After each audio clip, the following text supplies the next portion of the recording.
Chapter is financial management. The topic is dividend decision. तो company को जब profit होता है तो उस प्रॉफिट को वो अलग अलग पार्टीज़ में डिस्ट्रीब्यूट करती है, क्रेडिटर्स को, एम्प्लॉयज़ को, डिबेंचर होल्डर्स को, शेयर होल्डर्स को। ठीक है, तो जब प्रॉफिट का कुछ पार्ट शेयर होल्डर्स को डिस्ट्रीब्यूट होता है उसको हम बोलते हैं डिविडेंड। ठीक है, अब डिविडेंड डिसीजन में कौन कौन से फैक्टर्स डिविडेंड डिसीजन को इफेक्ट करते हैं। Number 1, earning. ठीक है, अगर कंपनी की अर्निंग्स अच्छी है, प्रीवियस अर्निंग या करंट अर्निंग, ठीक है, अगर इनकी अर्निंग अच्छी है तो हाई रेट ऑफ डिविडेंड जाएगा, और अगर अर्निंग कम है तो low rate of dividend.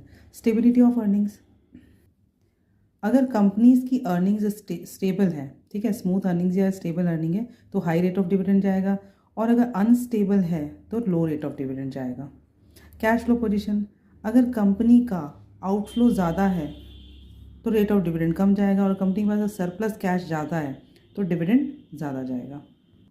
Growth opportunities, अगर कंपनी की फ्यूचर में ग्रोथ अपॉर्चुनिटीज़ है तो डिविडेंड कम जाएगा, रिटेन ज़्यादा करेगी, और अगर ग्रोथ अपॉर्चुनिटीज़ नहीं है या कम है तो डिविडेंड ज़्यादा जाएगा। स्टेबिलिटी ऑफ डिविडेंड, अगर कंपनी की पॉलिसी ऑफ डिविडेंड क्या है, स्टेबल है, ठीक है, पॉलिसी ऑफ डिविडेंड स्टेबल है तो फिर डिविडेंड भी क्या रहेगा, स्टेबल रहेगा। लेकिन अर्निंग्स, बाय द वे, किसी साल कंपनी की अर्निंग्स बढ़ रही है, इंक्रीज़ हो रही है, और धीरे धीरे करके वो रेगुलरली इंक्रीज़ होती जा रही है, ऐसा नहीं कि एक साल कम और दूसरे साल ज़्यादा। ठीक है, अगर रेगुलरली इंक्रीज़ हो रही तो डिविडेंड ज़्यादा जाएगा। प्रेफरेंस ऑफ शेयर होल्डर्स, अगर कंपनी के शेयर होल्डर्स रिटायर्ड हैं या मिडिल क्लास हैं तो डिविडेंड ज़्यादा जाएगा। ठीक है, क्योंकि उनको कुछ ना कुछ इनकम चाहिए पर मंथ, और अगर कंपनी के शेयर होल्डर्स यंग हैं या वेल्दी पर्सन तो डिविडेंड कम जाएगा। ठीक है, क्योंकि इन ऐसे शेयर होल्डर्स को कंपनी की ग्रोथ पे ज़्यादा कंपनी की ग्रोथ पे ज़्यादा कंसिडर करते हैं। टैक्सेशन पॉलिसी, अगर कंपनी टैक्स ज़्यादा पे कर रही है तो डिविडेंड कम जाएगा, और अगर टैक्स कम पे कर रही है तो डिविडेंड ज़्यादा जाएगा।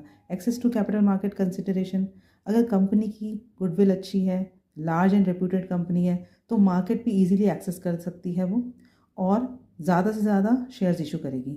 ठीक है, तो डिविडेंड क्या होगा, ज़्यादा जाएगा, यहाँ पे रिटेन अर्निंग नहीं होगी। ठीक है, ठीक है, तो मतलब कहने का है कि अगर कंपनी रेप्यूटेड है ना, अच्छी कंपनी, गुडविल अच्छी है, रेप्यूटेड है, तो उसके शेयर्स की डिमांड भी ज़्यादा होगी तो पब्लिक इजीली खरीदेगी। ठीक है, तो डिविडेंड ऐसे केस में ज़्यादा जाएगा। लेकिन अगर मार्केट में उसकी एक्सेस है ही नहीं, कोई जानता ही नहीं उसको, तो ऐसे केस में डिविडेंड कम जाएगा।